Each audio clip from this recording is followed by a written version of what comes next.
Hi, today I have Motorola Moto S50 and I want to show you how add remove magnification to this device. Firstly, open Settings application. In it, look for Accessibility and there Magnification. In it, we must turn on Magnification shortcut. Confirm I got it, and we have our shortcut with position we can easily change by tap on it and swipe with it on screen to change position.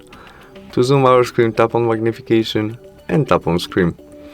You can change position of your zoom using two fingers and swiping with two fingers on screen.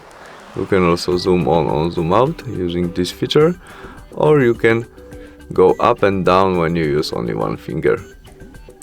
To turn off your magnification, tap on your shortcut. And that's all. Thanks for watching. See you soon. Bye.